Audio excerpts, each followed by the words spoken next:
Ibu, bapak, saudari, saudara, para romo, suster, bruder, dan anak-anak yang terkasih. Dalam episode 14, berakhirnya zaman kerajaan, kita akan dihantar oleh Bapak Kardinal untuk melihat panorama kisah sejarah. Bagaimana hancurnya kerajaan-kerajaan utara dan selatan, dan tumbuhnya 3 kerajaan besar asing yang ada di sekitar dan mempengaruhi situasi perkembangan perjalanan umat Allah Perjanjian Lama. Ada bangsa Asyur, ada bangsa Babilonia, dan juga ada bangsa Persia. Saudari-saudara yang terkasih, selain itu, para nabi juga mewartakan pesan dari Allah Yahweh. Para nabi menulis pesan itu untuk kerajaan tertentu pada saat tertentu. Namun ternyata warta itu juga bisa berlaku untuk kerajaan lain di masa selanjutnya. Dan bahkan warta para nabi sampai kepada kita saat ini, hari ini. Semoga kita juga bisa memetik inspirasi rohani dari pewartaan para nabi dan kisah umat Allah Perjanjian Lama. Selamat mendengarkan, selamat merenungkan, dan selamat berdoa.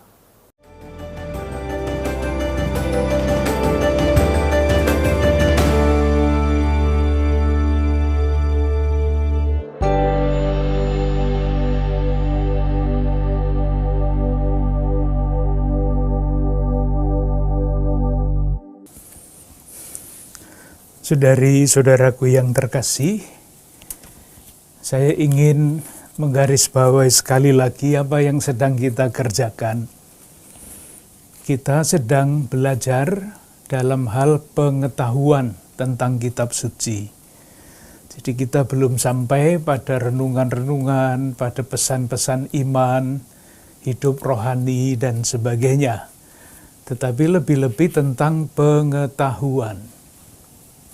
Nanti dengan pengetahuan yang sudah kita letakkan sebagai dasar, kita berharap dapat lebih mudah memahami pesan-pesan firman yang ada di dalam Perjanjian Lama. Yang menjadi pokok perhatian kita adalah satu, sejarah di belakang tulisan-tulisan Perjanjian Lama. Karena sejarah itu bisa menerangkan banyak hal yang terdapat di dalam Perjanjian Lama ini. Yang kedua, nah ini juga penting, bagaimana Allah mewahyukan diri dengan memperhitungkan kemampuan manusia untuk menangkap dan menggunakan sejarah itu untuk menyatakan diri dan kehendaknya. Sehingga kitab suci yang kita punya, Perjanjian Lama khususnya, ini bukan hal-hal yang diturunkan begitu saja dalam arti harafiah, tetapi adalah pernyataan diri Allah sepanjang sejarah. Kalau Perjanjian Lama ya mulai periode Abraham sampai dengan yang terakhir ketika menjelang Perjanjian Baru. Sekali lagi ini penting supaya kalau kita mendengar faham tentang kitab suci yang berbeda, ya memang berbeda, tidak usah dicocok-cocokkan, karena memang pandangan kita, umat Katolik, mengenai kitab suci itu berbeda dengan yang lain-lain. Dan kekhususan itu sudah kita pelajari dulu ketika kita berbicara mengenai konstitusi dogmatis tentang wahyu ilahi. Moga-moga dengan demikian kita bisa mengikuti kenapa yang kita bicarakan kok sejarah dan sebagainya, apa pesan kitab suci belum, kecuali hal-hal yang saya anggap penting di dalam rangka iman akan Yesus Kristus. Kita sampai pada tahap sejarah kerajaan Israel. Masih ingat periode kerajaan itu terbagi menjadi 3. Yang pertama adalah raja-raja pertama, Saul, Daud, Salomo, berakhir tahun 930 sebelum Masehi. Kemudian sesudah Salomo meninggal, kerajaan pecah menjadi 2 tahun 930. Kerajaan bagian utara namanya Israel, kerajaan bagian selatan namanya Yehuda. Kerajaan utara selesai pada tahun 722 ketika ibu kota kerajaan utara, Samaria, dihancurkan oleh Raja Asyur. Periode yang ketiga adalah ketika kerajaan tinggal bagian selatan, yaitu kerajaan Yehuda, mulai tahun 722 nanti sampai dengan Yerusalem dihancurkan pada tahun 587 oleh raja yang lain, oleh kekuatan politik yang lain, yaitu Babilonia. Kita sampai di situ sudah mulai berbicara mengenai raja-raja di Yehuda. Untuk mengetahui dinamika kerajaan Yehuda, kita bisa membayangkan di wilayah itu ada kekuatan-kekuatan negara yang besar. Yang pertama, Asyur sudah kita bicarakan, yang menghancurkan Samaria dan kemudian juga mencoba-coba untuk mengalahkan Yehuda. Jadi ada kerajaan Asyur. Yang kedua, sesudah Asyur melemah karena pertikaian dari dalam, muncul kekuasaan baru yang namanya Babilonia. Ini yang kemudian mengalahkan Asyur, sehingga Asyur tenggelam, muncul Babilonia. Nah, kerajaan Babilonia inilah yang nanti akan menghancurkan kerajaan selatan, kerajaan Yehuda. Babilonia tidak akan selama-lamanya kuat, karena makin lemah juga. Akan muncul kerajaan baru, yaitu Persia. Jadi sekurang-kurangnya 3 nama itu nanti akan ketemu di dalam kitab suci: Asyur, Babilonia, dan Persia. Kita sudah bicara mengenai raja-raja yang penting di Yehuda. Yang pertama adalah Raja Hizkia. Nanti dibaca pada kitab Raja-Raja bab 18. Raja ini bagus, raja ini baik. Ringkasan kebaikannya dapat kita baca pada 2 Raja bab 18 ayat 3. Ia melakukan apa yang benar di mata Tuhan, tepat seperti yang dilakukan Daud bapa leluhurnya. Ringkasan ini berbeda dibandingkan dengan raja-raja yang lain, karena untuk raja-raja yang lain itu referennya adalah ia melakukan apa yang jahat di hadapan Tuhan. Hizkia ini melakukan apa yang baik di hadapan Tuhan. Ayat 5. Ia percaya kepada Tuhan Allah Israel, dan di antara semua raja-raja Yehuda, baik yang sesudah dia maupun yang sebelumnya, tidak ada lagi yang sama seperti dia. Sangat tinggi penghargaan terhadap Hizkia ini. Masalahnya adalah seperti halnya raja-raja yang lain, atau pada umumnya kekuasaan itu sering mendorong orang untuk semakin berkuasa lagi. Itulah yang dilakukan juga oleh Hizkia. Apa yang dia lakukan? Ia memberontak terhadap Asyur. Itulah yang dikatakan pada ayat 7. Maka Tuhan menyertai dia kemanapun juga ia pergi berperang. Ia beruntung, ia memberontak kepada Raja Asyur dan tidak lagi takluk kepadanya untuk sementara. Padahal sebetulnya raja ini sudah diingatkan oleh nabi. Kita masih ingat nabi yang muncul pada waktu itu adalah Nabi Yesaya. Peringatan itu disampaikan oleh Nabi Yesaya kalau kita membaca Yesaya bab 20. Saya baca ayat 1. Pada tahun ketika panglima yang dikirim oleh Sargon, Raja Asyur, tiba di Asdod, lalu memerangi dan merebutnya. Pada waktu itu berfirmanlah Tuhan melalui Yesaya bin Amos firman-Nya. Dan selanjutnya, ia membuat tindakan simbolik, pergilah, bukalah kain kabung dari pinggangmu, tanggalkanlah kasut dan kakimu. Ini yang namanya perbuatan simbolik nabi. Seperti kalau para pemimpin negara kita itu kan kadang-kadang membuat tindakan simbolik ya, misalnya melongok ke gorong-gorong di Jalan Sudirman. Itu kan tindakan simbolik. Dia tidak akan masuk dan mengeruk itu, tetapi sekedar mengatakan bahwa ini perlu diperbaiki, pesannya jelas.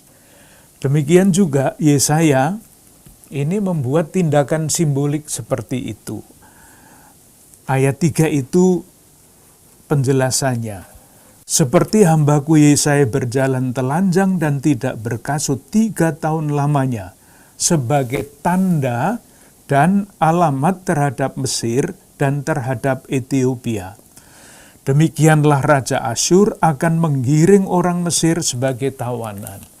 Jadi kalau Hizkia memberontak terhadap Asyur, itu yang manas-manasi adalah Mesir.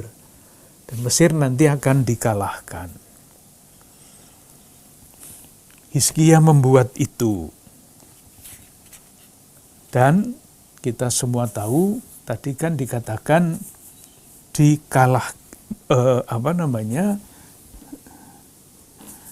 pada ayat 13.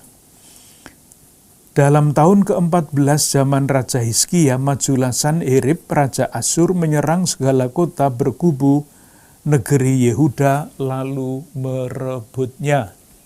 Merebut, kalah. Ayat berikutnya, ayat 14, Hizkia Raja Yehuda mengutus orang kepada Raja Asyur di Lakis dengan pesan, aku telah berbuat dosa. Dosanya apa? Tidak mendengarkan nasihat Yesaya. Undurlah daripadaku, apapun yang kau bebankan kepadaku akan kupikul. Artinya, Yehuda di bawah Hizkia yang baik itu akhirnya menjadi raja terjajah, membayar upeti. Itu sejarah. Nah, sejarah itu kan bisa dibaca dengan cara lain. Bahwa akhirnya Hizkia hanya membayar upeti, itu bisa dianggap sebagai suatu kemenangan. Dan itulah yang dibaca oleh penulis 2 Raja bab 19. Judulnya Yerusalem luput dari tangan Sanherib. Tadi pada bab 18 kan Sanherib ini maju menyerang Yehuda, tetapi selamat. Karena apa? Karena doanya Hizkia itu. Bab 19 ayat 15. Hizkia berdoa di hadapan Tuhan dengan berkata, ya Tuhan Allah Israel, yang bertahta di atas kerubim, hanya Engkau sendirilah segala kerajaan di bumi. Engkaulah yang menjadikan langit dan bumi. Itu doanya. Jadi ketika diserang oleh Sanherib, cerita awal bab 18 menyerah. Tetapi di sini Hizkia digambarkan berdoa. Doanya diapakan? Ayat 20. Bab 19, lalu Yesaya bin Amos menyuruh orang kepada Hizkia mengatakan, beginilah firman Tuhan Allah Israel, apa yang telah kau doakan kepadaku mengenai Sanherib Raja Asyur telah ku dengar. Doanya didengarkan, ayat 32 sampai 34. Sebab beginilah firman Tuhan mengenai Raja Asyur, ia tidak akan masuk ke kota ini dan tidak akan menembakkan panah ke sana. Ayat 34, dan aku akan memagari kota ini untuk menyelamatkannya, oleh karena aku dan oleh karena Daud hambaku. Jadi dibaca dari 2 Samuel 7 yang terkenal itu, tidak akan Tuhan membiarkan janjinya kepada Daud itu diputus oleh siapapun. Maka kalau Allah campur tangan di sini alasannya adalah oleh karena aku dan oleh karena Daud hambaku. Ingat 2 Samuel bab 7. Apa yang terjadi? Ayat 35 dan selanjutnya. Maka pada malam itu keluarlah malaikat Tuhan lalu dibunuhnyalah 185.000 orang di dalam perkemahan Asyur. Jadi menurut bab 18, 2 Raja 18, Hizkia itu menyerah. Menurut bab 18 tidak. Jangan bertanya mana yang benar. Yang benar adalah refleksi atas peristiwa itu. Doa Hizkia dikabulkan, janji Allah tidak akan pernah bisa diputus oleh siapapun juga. Itu inti pesannya. Pertemuan yang lalu kita sampai di situ. Sekarang kita lanjutkan. Nama raja-raja beberapa yang penting karena banyak, tetapi tidak usah dibicarakan semua. Sesudah Raja Hizkia muncul raja yang lain, yaitu Manase. 2 Raja bab 21. Judulnya jelas, Manase Raja Yehuda. Tekanan Asyur sesudah Hizkia itu masih sangat besar. Caranya bagaimana Manase ini menghindarkan ancaman politik Raja Asyur? Caranya antara lain menyesuaikan diri. Maksudnya apa? Maksudnya menyesuaikan diri ya agama Yahweh dilemahkan. Identitas Israel, keterikatannya pada Yahweh tidak ditampilkan lagi, tidak ditegaskan lagi. Selebihnya agama Asyur yang mengancam secara politik diberi tempat. Agama Kanaan, agama asli diambil. Itu antara lain cara Manase meredakan sedikit ancaman dari Asyur. Lihat, politik agama sudah ada sejak zaman dulu. Agama digunakan untuk kepentingan politik. Raja ini sangat jahat. Menurut siapa ya? Menurut kitab kedua Raja ini. Silakan melihat 1-2 ayat. 2 Raja bab 21 ayat 1. Itu referennya. Ia melakukan apa yang jahat di mata Tuhan sesuai dengan perbuatan keji bangsa-bangsa yang telah dihalau Tuhan dari depan orang Israel. Apa yang jahat itu? Ayat 3, ia mendirikan kembali bukit-bukit pengorbanan yang telah dimusnahkan oleh Hizkia ayahnya. Ayat 6, bahkan ia mempersembahkan anaknya sendiri sebagai korban dalam api, melakukan ramal dan telaah dan selanjutnya. Ayat 17, selebihnya dari riwayat Manase, segala yang dilakukannya dan dosa-dosa yang diperbuatnya, bukankah semuanya itu tertulis dalam kitab sejarah Raja-Raja Yehuda? Ini kitab sejarah Raja-Raja Yehuda. Itu maksudnya adalah kronik kerajaan. Seperti halnya kerajaan-kerajaan pada umumnya mempunyai catatan sejarahnya, rupa-rupanya raja-raja yang manapun sejarahnya juga dicatat. Sesudah Manase, raja yang sangat jahat itu, muncullah Raja Yosia yang diceritakan pada 2 Raja bab 22. Ketika dia diangkat atau ditunjuk menjadi raja, usianya masih 8 tahun, anak-anak. Oleh karena itu, lingkaran kerajaan mendampingi dan mendidiknya supaya menjadi raja ideal. Dan jadilah Yosia ini raja ideal. Itulah yang dikatakan misalnya pada bab 22, 2 Raja ayat 2. Ia melakukan apa yang benar di mata Tuhan dan hidup sama seperti Daud bapa leluhurnya dan tidak menyimpang ke kanan atau ke kiri. Masih ada ayat yang lebih dahsyat daripada itu untuk menampilkan Yosia sebagai raja ideal. Bab 23 ayat 25. Sebelum dia, tidak ada raja seperti dia, yang berbalik kepada Tuhan dengan segenap hatinya, dengan segenap jiwanya, dan dengan segenap kekuatannya, sesuai dengan segala Taurat Musa. Perhatikan kata segenap, segala. Lalu dikatakan selanjutnya, dan sesudah dia tidak bangkit lagi yang seperti dia. Jadi sangat hebat ke depan maupun ke belakang.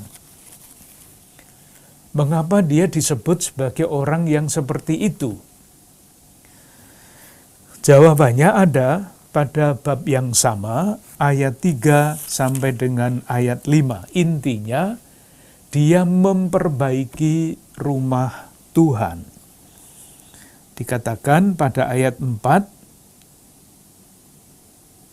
pergilah, dikatakan kepada seorang panitera kerajaan, juru tulis kerajaan, pergilah kepada imam besar Hilkia, suruhlah ia menyerahkan seluruh uang yang telah dibawa ke dalam rumah Tuhan. Kumpulkan uang untuk apa? Bagian ayat 5 paling belakang, supaya diberikan kepada tukang-tukang yang ada di rumah Tuhan untuk memperbaiki kerusakan rumah itu. Pertama, dia memperbaiki rumah Tuhan. Tetapi bukan itu yang membuat dia istimewa. Yang membuat dia istimewa mulai dari ayat 8. Berkatalah imam besar Hilkia kepada Safan panitera itu, telah kutemukan kitab Taurat itu di dalam rumah Tuhan. Jadi bagaimana? Ketika rumah Tuhan itu diperbaiki, Hilkia, imam di tempat itu, menemukan kitab Taurat. Menemukan kitab Taurat. Nanti akan kita lihat dari mana kitab Taurat yang ditemukan ketika rumah Tuhan itu diperbaiki. Nanti akan diulang mungkin. Ceritanya begini. Tahun 722, ingat ya, Samaria dihancurkan. Termasuk tempat ibadahnya. Rupa-rupanya karena tidak bisa dibuktikan dengan data-data sejarah. Rupa-rupanya orang-orang bijaksana, imam-imam, entah siapa, yang sungguh ingin berpegang pada perjanjian Sinai, membawa Taurat Musa yang ada di utara kerajaan Israel dibawa mengungsi, melarikan diri ke selatan dari kerajaan Israel yang dihancur leburkan. Mereka lari sambil membawa naskah ini. Naskah ini ada di bait suci di Yerusalem dan ditemukan pada zaman Yosia menjadi raja. Nah, atas dasar inilah Yosia melakukan pembaharuan kehidupan agama Yahweh. Karena pembaharuan inilah yang akibatnya nanti panjang. Raja Yosia ini disebut sebagai raja yang sangat istimewa. Pembaharuannya diceritakan di mana? Ini mesti dibaca agak lengkap. Bab 23, 2 Raja bab 23, ayat 1 sampai 4. Nanti dibaca yang selanjutnya dibaca sendiri. Ayat 23. Sesudah itu artinya sesudah diberitahu bahwa ada ditemukan Taurat di tempat ibadah, sesudah itu Raja menyuruh orang mengumpulkan semua tua-tua Yehuda di Yerusalem. Kemudian pergilah Raja ke rumah Tuhan dan bersama-sama dia semua orang Yehuda, semua penduduk Yerusalem, para imam, para nabi, dan seluruh orang awam dari yang kecil sampai yang besar. Itu artinya seluruh kerajaan Yehuda dibawa. Apa yang dikatakan dengan didengar mereka, ia membacakan segala perkataan dari kitab perjanjian yang ditemukan di rumah Tuhan itu. Sesudah itu berdirilah raja dekat tiang dan diadakannya perjanjian di hadapan Tuhan untuk hidup dengan mengikuti Tuhan dan tetap menuruti perintah-perintahnya, peraturan-peraturannya, ketetapan-ketetapannya dengan segenap hati, dengan segenap jiwa, dan untuk menepati perkataan perjanjian yang tertulis dalam kitab itu, dan seluruh rakyat turut mendukung perjanjian itu. Jadi ditemukan kembali Taurat Musa, yang entah bagaimana itu hilang, atau terselip entah apa. Nah, ketika itu ditemukan Taurat Musa dalam tanda petik ya, belum seperti yang sekarang kita punya, dijadikan dasar pembaharuan hidup keagamaan iman akan Yahweh. Ayat 4, Raja memberi perintah kepada imam besar Hilkia dan kepada para imam tingkat 2 dan kepada para penjaga pintu untuk mengeluarkan dari bait Tuhan segala perkakas yang telah dibuat untuk Baal dan Aserah dan untuk segala tentara langit, lalu dibakarnyalah semuanya itu di luar kota Yerusalem dan selanjutnya. Itu pembaharuan yang dilakukan oleh Yosia. Mana Taurat itu? Apakah ada tanda petik, sisa-sisanya di dalam kitab suci Perjanjian Lama? Ada. Kita ikut saja apa yang dipikirkan dan sudah diselidiki oleh para ahli. Sekarang yang disebut Taurat yang ditemukan di dalam bait suci Yerusalem itu ada tersimpan sebagian terbesar di dalam kitab Ulangan yang kita punya dari bab 5, bab 2 sampai bab 25. Jadi sudah ada tertulis yang seperti itu. Nanti penting untuk pembicaraan dalam periode ini perkembangan kitab suci sampai di mana. Kenapa disebut kitab Ulangan? karena memang mengulangi. Yang ada di situ kan hukum-hukum Musa yang diulangi. Artinya Taurat Musa yang dipakai kembali untuk membaharui iman akan Yahweh. Tetapi meskipun kelihatannya pembaharuan itu dikerjakan besar-besaran, tadi kan menyangkut seluruh penduduk Yehuda, imam, nabi, dan sebagainya semua. Apakah berhasil? Nah, itulah yang dikatakan oleh siapa? Oleh Nabi Yeremia. Rupa-rupanya meskipun pembaharuan itu sungguh besar-besaran, tetapi tidak seluruhnya berhasil. Karena apa? Yaitu karena watak orang-orang Yehuda sendiri, watak orang-orang kerajaan sendiri. Itulah yang diungkapkan oleh Nabi Yeremia pada bab 13 ayat 23 kitab Nabi Yeremia. Itu sangat menusuk hati sebetulnya. Menohok maksud saya. Kita baca. Dapatkah orang Ethiopia mengganti kulitnya? Atau macan tutul mengubah belangnya? Jawabannya kan tidak bisa. Lalu masakan kamu dapat berbuat baik, hai orang-orang yang membiasakan diri berbuat jahat. Di tengah-tengah pembaruan yang besar-besaran itu ada situasi seperti itu. Akhirnya Yosia ini gugur di dalam peperangan melawan Mesir. Kenapa ada perang melawan Mesir? Kita lihat saja di mana itu dikatakan. Bab 23, kitab 2 Raja, ayat 29 dan selanjutnya.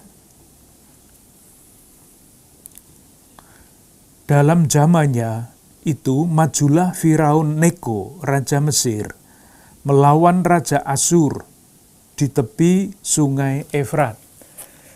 Jadi ini ada Mesir, ada Asyur. Lalu dikatakan Raja Yosia pergi menghadapi dia, tetapi Firaun membunuhnya di Megido segera sesudah ia melihatnya. Jadi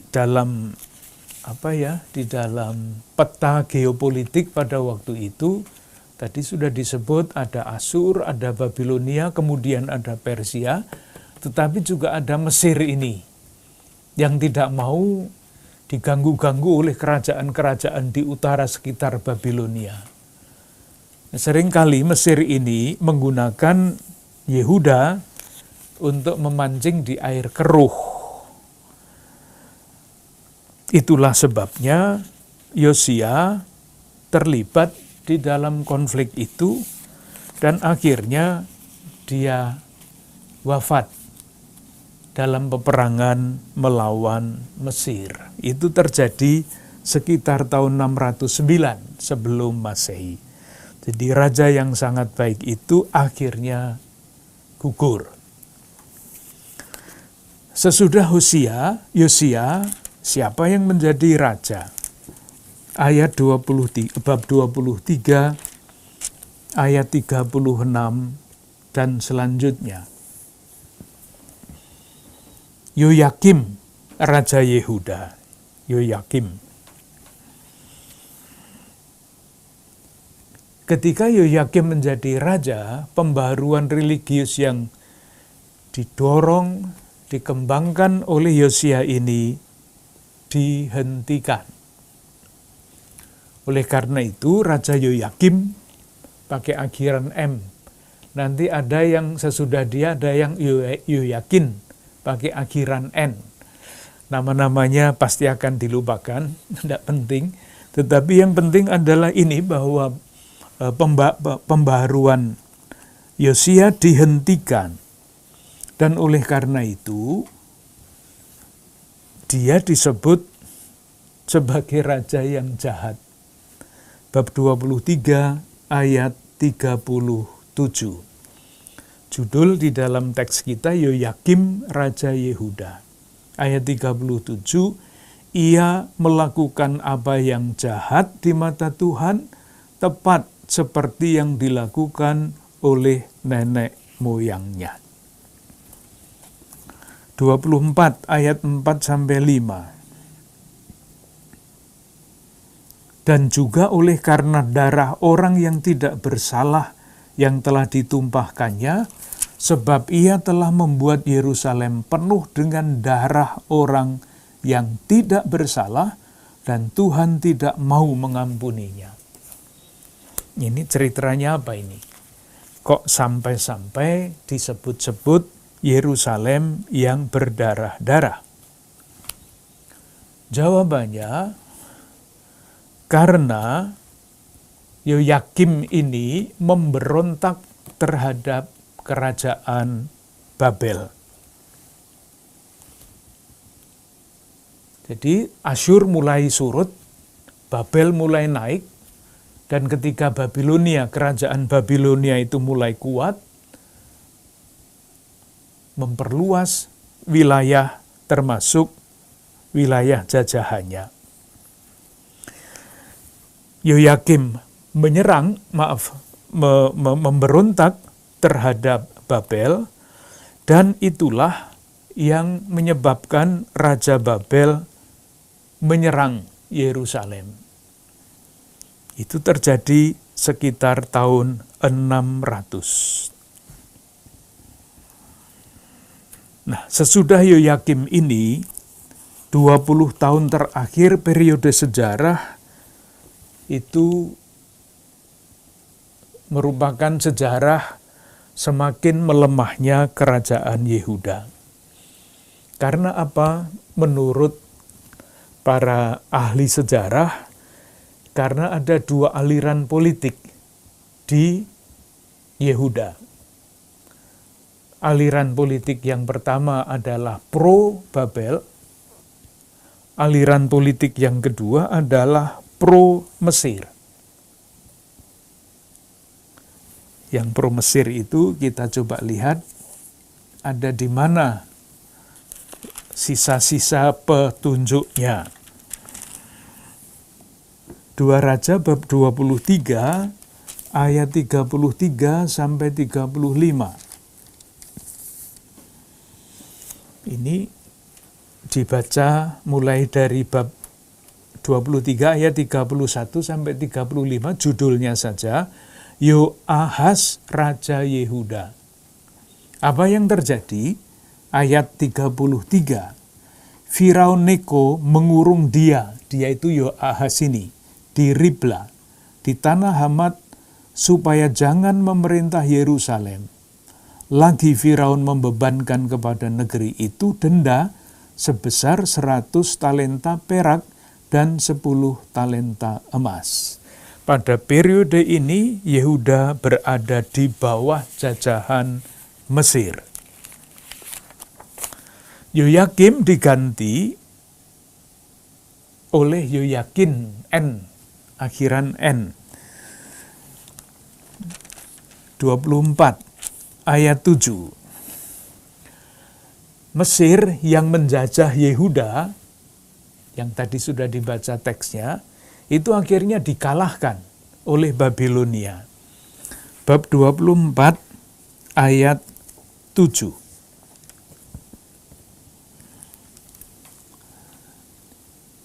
Raja Mesir tidak lagi keluar berperang dari negerinya, sebab Raja Babel telah merebut segala yang termasuk wilayah Raja Mesir, mulai dari sungai Mesir sampai sungai Efrat. Itu artinya kerajaan Yehuda sudah berada di bawah kekuasaan Raja Babilonia, Nebukadnezar.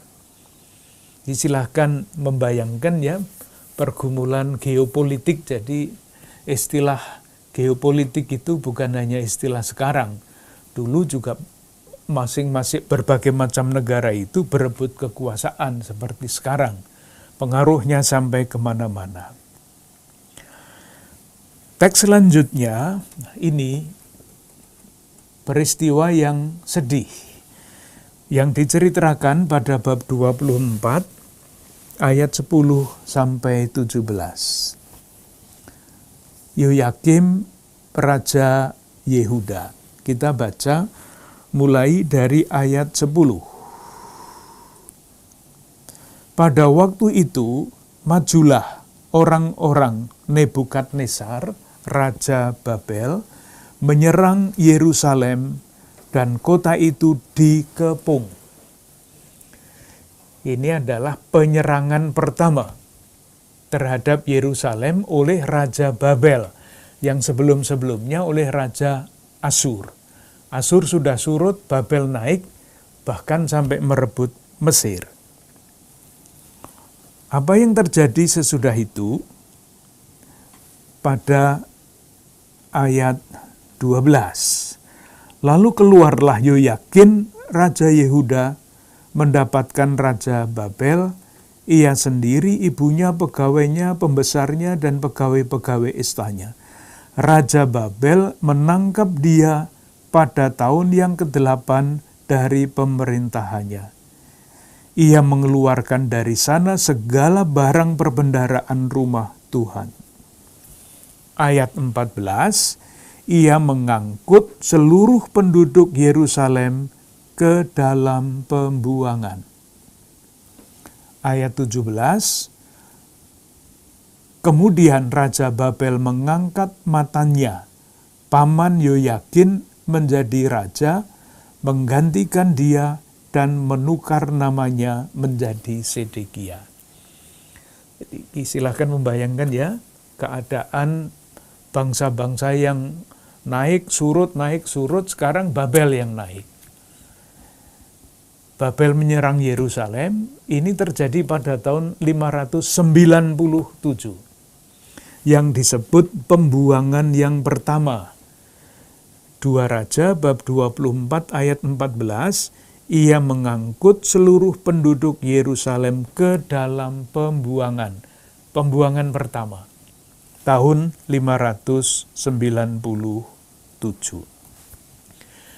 Yoyakin diganti oleh pamannya, namanya Matanya. Itu bukan bahasa Indonesia, itu bahasa sana. Matanya, nama orang. Diganti dengan Sedekia. Seperti apa Sedekia itu? Bab 24, 2 Raja ayat 19 sampai 20. Samar, friend, ia melakukan apa yang jahat di mata Tuhan, tepat seperti yang dilakukan Yoyakin. Sebab oleh karena murka Tuhanlah terjadi hal itu terhadap Yerusalem dan Yehuda, yakni bahwa ia sampai membuang mereka di hadapannya. Nah, lalu alinea yang berikutnya, Sedekia memberontak terhadap Raja Babel. Ini awal dari kehancuran. Pemberontakan itu, kembali lagi, siapa yang menghasut itu jelas kalah dengan Babilonia, kok masih berani-beraninya memberontak. Ya jawabannya, Mesir yang memanas-manasi supaya Raja Yehuda itu berontak. Nanti kalau seandainya ada apa-apa, Mesir ikut nimbrung keuntungan dari konflik-konflik itu. Apa yang terjadi? Yerusalem dikepung dan dihancurkan. Bab 25, beberapa ayat akan dibacakan. Ayat 1. Maka pada tahun ke-9 dari pemerintahannya, dalam bulan yang ke-10, pada tanggal 10 bulan itu, datanglah Nebukadnezar Raja Babel dengan segala tentaranya menyerang Yerusalem. Ayat 9. Ayat 6 dulu. Mereka menangkap raja, dan membawa dia kepada Raja Babel di Ribla, yang menjatuhkan hukuman atas dia. Ayat 9. Ia membakar rumah Tuhan, rumah raja, dan semua rumah di Yerusalem. Semua rumah orang-orang besar dibakarnya dengan api. Ayat 10, tembok sekeliling kota Yerusalem dirobohkan. Sudah, hancur-hancuran. 10 tahun sesudah pembuangan yang pertama, Yerusalem sungguh dihancur leburkan. Dikemanakan penduduknya? Ayat 21, 2 Raja 25. Demikianlah orang Yehuda diangkut ke dalam pembuangan dari tanahnya. Yang tadi ayat 14 itu pembuangan yang pertama, ayat 21 bab 25 itu pembuangan yang kedua. Yerusalem hancur lebur. Dan dengan itu sejarah Yehuda berakhir.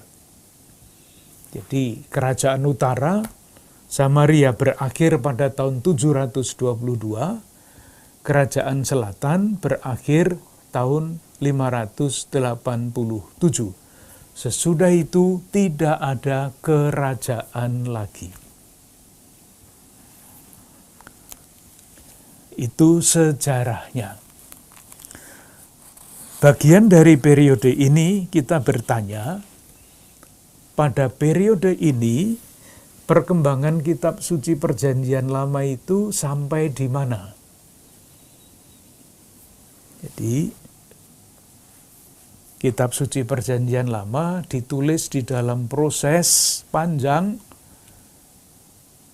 Yang menulis adalah orang-orang, ada yang namanya jelas, ada yang namanya tidak jelas, artinya anonim. Tetapi kita ingat ajaran Gereja Katolik, manusia digunakan oleh Allah. Maka dalam proses sejarah ini, Tuhan memilih orang-orang tertentu untuk menyampaikan firman-Nya. Nah, pada periode ini, sampai di mana penulisan kitab suci itu? Kita coba lihat.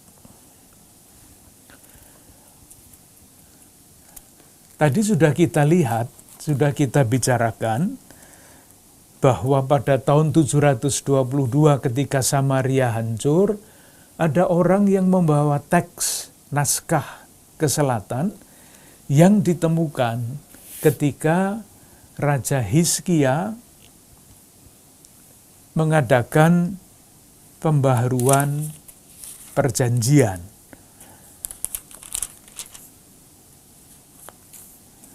Maaf, bukan Hizkia, tetapi Yosia. Nah, oleh para peneliti sejarah perkembangan kitab suci,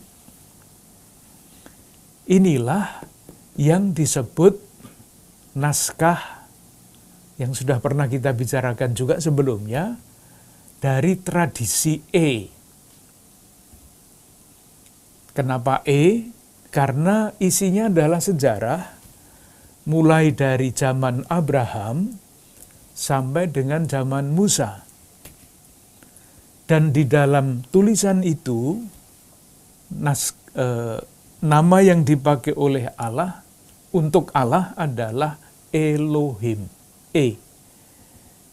Maka untuk memudahkan pembicaraan, para penafsir kitab suci menyebut bagian itu, bahan itu adalah naskah E. Ternyata untuk bahan yang sama ada naskah lain. Ada naskah lain yang menceritakan sejarah yang sama, tetapi nama yang dipakai untuk Allah itu bukan Elohim, tetapi namanya Yahweh. Jadi nama Allah kan sekurang-kurangnya ada, yang paling pokok kan ada dua ya, El Elohim, lalu sesudah peristiwa pembebasan dari Mesir muncul nama baru, Yahweh. Sangat khas karena Yahweh ini menampakkan diri sebagai Tuhan atas sejarah. Nah, karena ada dua naskah, maka inilah hipotese-hipotese yang disimpulkan oleh para para peneliti, para ahli tafsir kitab suci. Pada periode ini, dua naskah mengenai hal yang mirip-mirip, berbeda di dalam penyebutan nama Allah, dijadikan satu. Namanya kalau sekarang harmonisasi. Jadilah naskah yang namanya kombinasi antara tradisi E dan tradisi Y, itu simbolnya YE. Jadi ada E, ada Y, jadikan satu, namanya naskah YE. Naskah dasarnya adalah naskah Y. Karena itu menjadi sangat penting di dalam rangka mengingat kembali sejarah pembebasan umat Allah dari Mesir. Yang membebaskan umat Allah dari Mesir adalah Yahweh. Maka naskah yang menggunakan Yahweh itu menjadi naskah dasar. Naskah E digunakan untuk melengkapi yang tidak ada di dalam naskah Y. Jadi prioritasnya adalah naskah Y, naskah E, bahan-bahan yang tidak ada di dalam Y diambilkan dari naskah E itu sehingga jadilah naskah JE. Nah, sesudah naskah ini ada, silakan membayangkan ini semua dikerjakan oleh orang-orang pandai ya, oleh orang-orang kerajaan, panitera-panitera, dan yang tadi disebut misalnya imam besar dari Kenisah dan sebagainya, orang-orang hebat itu. Nah, sesudah naskah JE ini jadi, naskah Y sendiri dan naskah E sendiri tidak disalin-salin lagi. Jadi sekarang kita tidak tahu naskah J dan E itu ada di mana. Yang ada adalah naskah JE. Itulah yang terdapat di dalam kitab suci, kurang lebih sudah hampir jadi bentuknya. Yang berikutnya adalah nabi-nabi. Nabi-nabi, pewartaan mereka yang muncul pada zaman ini diteruskan secara lisan, tetapi ada juga yang tertulis. Coba kita lihat ya dari mana itu disimpulkan. Silahkan melihat kitab Nabi Yeremia, bab 36,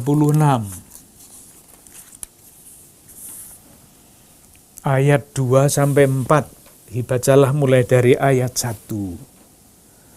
Dalam tahun yang keempat pemerintahan Yoyakim bin Yosia, Raja Yehuda, tadi sudah kita sebut ya namanya Yoyakim, yang jahat itu, datanglah firman ini dari Tuhan kepada Yeremia, bunyinya, ambillah kitab gulungan, dan tuliskanlah di dalamnya segala perkataan yang telah kufirmankan kepadamu mengenai Israel, Yehuda, dan segala bangsa, dari sejak aku berbicara kepadamu, yakni dari sejak zaman Yosia sampai waktu ini.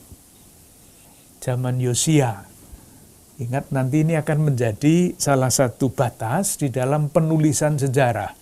Zaman Yosia ketika dia membuat pembaharuan religius. Lalu ayat 4.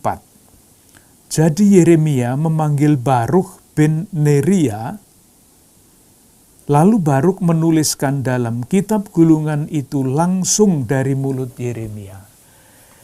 Rupanya Baruk ini adalah juru tulisnya Yeremia, muridnya Yeremia yang menyimpan di sini dalam bentuk tulisan pewartaan Nabi Yeremia.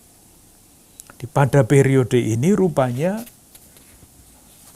tulisan nabi-nabi sudah mulai dikumpulkan dan memang ditulis. Pewartaannya ditulis oleh murid-murid dari nabi-nabi itu. Sama seperti sekarang kalau ada murid-murid yang misalnya sekolah kursus kitab suci Santo Paulus diberi tugas untuk mencatat apa yang diajarkan oleh gurunya di sekolah atau dikhotbahkan di gereja, ditulis kemudian dikumpulkan dan selanjutnya. Nah, pada periode ini ada sesuatu yang sangat istimewa. Ketika pewartaan nabi-nabi mulai ditulis dan kemudian bukan hanya ditulis lurus-lurus tetapi diedit. Apa maksudnya? Sekali lagi ini sangat penting untuk perkembangan betapa firman itu bertumbuh. Daripada menjelaskan, saya beri contoh ini saja. Misalnya, Amos dan Hosea, kita masih ingat ya, dua nabi itu diutus kemana? Ke kerajaan Israel, utara. Jadi pewartaannya pada awal mula itu menyangkut kerajaan Israel saja. Tidak lebih, tidak kurang. Karena apa? Pewartaannya kontekstual. Ketika kerajaan utara menjadi makmur, lupa akan aslinya, akan Yahweh, dikritik. Demikian juga Hosea, yang tidak bisa memahami kenapa Israel yang sejak kecil dicintai oleh Tuhan begitu berat, begitu besar, tega-teganya mengkhianati. Jadi intinya Amos dan Hosea mestinya di dalam tulisan yang kita punya sekarang, kalau asli-asli, itu ya hanya bicara tentang kerajaan utara, tidak lebih dari itu. Tetapi apa yang kita punya sekarang di dalam teks kita coba diperiksa. Misalnya, kitab Amos bab 6 ayat 1. Celakalah atas orang-orang yang merasa aman di Sion. Sion itu di mana? Sion itu Yerusalem, kerajaan selatan. Atas orang-orang yang merasa tenteram di gunung Samaria. Samaria itu di utara. Tempat Amos menjalankan perutusannya. Semestinya Amos tidak bicara tentang Sion. Itu bukan wilayah kerjanya, katakanlah. Wilayah kerjanya adalah Samaria. Lah kok masuk sekarang Sion? Itu persis yang tadi saya katakan sangat penting. Ternyata pewartaan Nabi yang semula hanya berlaku di utara, dalam perjalanan waktu dianggap penting juga di selatan. Jadi makna atau relevansi pesan Nabi itu semakin lama semakin luas. Mirip-mirip dengan yang kita pelajari dalam perjanjian baru, surat-surat Paulus. Surat Paulus itu kan dulu ditujukan kepada orang Roma, orang Korintus, orang mana lagi. Tapi kan kemudian dibacakan juga di tempat lain. Dan sekarang menjadi bacaan kita, menjadi universal. Itulah cara Tuhan menyampaikan kehendaknya. Mulai dari lokalitas tertentu, dalam zaman tertentu, dalam perjalanan waktu firman Tuhan itu tersebar, dan berlaku di mana-mana. Satu lagi, itu Amos. Nah, temannya yang bekerja di utara adalah Hosea. Hosea yang mana? Bab 5 ayat 5. Sama, yang semula hanya berlaku di utara, sekarang diberlakukan juga di selatan. Hosea bab 5 ayat 5. Kecongkaan Israel menjadi saksi terhadap dirinya sendiri. Israel, kerajaan utara. Efraim akan tergelincir, jatuh oleh kesalahannya sendiri. Dan bersama-sama mereka juga Yehuda. Yehuda waktu itu belum jatuh. Tetapi sudah disebut di sini, karena dalam perjalanan sejarah, Yehuda tidak belajar dari pengalaman kerajaan Israel yang tidak setia dan macam-macam, maka dihancurkan. Sehingga warta yang untuk Israel berlaku juga untuk Yehuda. Satu lagi, bahkan ada sisipan khusus yang semestinya tidak menjadi wilayah Amos. Bab 2 ayat 4-5. Bab 2 ayat 4-5. Judulnya kan hukuman atas Yehuda. Amos tidak mewartakan hukuman untuk Yehuda, yang dia wartakan adalah hukuman untuk Israel. Hukuman atas Yehuda, beginilah firman Tuhan. Bab 2 ayat 4-5. Mirip-mirip, yang diganti hanya namanya. Israel diganti Yehuda. Karena 3 perbuatan jahat Yehuda, bahkan 4. Di bawahnya ayat 6, karena 3 perbuatan jahat Israel, bahkan 4. Kembali ke ayat 4. Ayat 4, aku tidak akan menarik kembali keputusanku. Sama, persis. Hanya namanya yang diganti, semula untuk Israel, dalam perjalanan waktu untuk Yehuda juga. Jadi yang paling penting, yang sangat konkret, bagaimana ilham, bagaimana Allah itu menggunakan manusia, bekerja di dalam sejarah, menyampaikan firman kehendak-Nya. Yang dulu hanya untuk Israel, pada tahap itu sudah berlaku untuk Yehuda. Dan nanti selanjutnya berlaku untuk semua sepanjang segala masa. Nah, kalau sudah sepanjang segala masa, kita harus berhenti. Kita lanjutkan pada perjumpaan berikutnya. Terima kasih.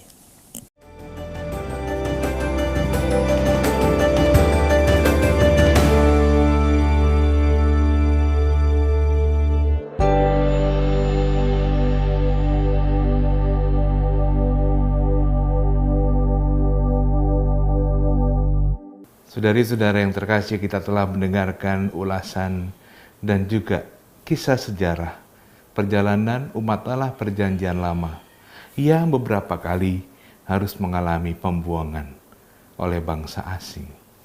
Namun iman kepercayaan mereka pada Allah Yahweh tetap teguh.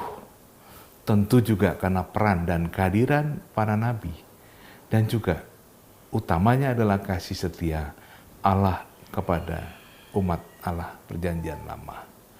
Kasih setia yang sama juga kita yakini dalam diri Kristus yang telah menebus dan menyelamatkan kita. Mari kita mohon berkat Tuhan.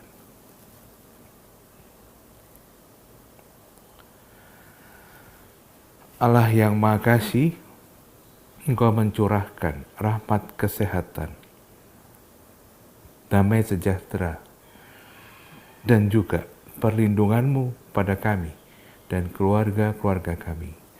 Dalam nama Bapa, Putra, dan Roh Kudus. Amin. Terima kasih. Selamat malam.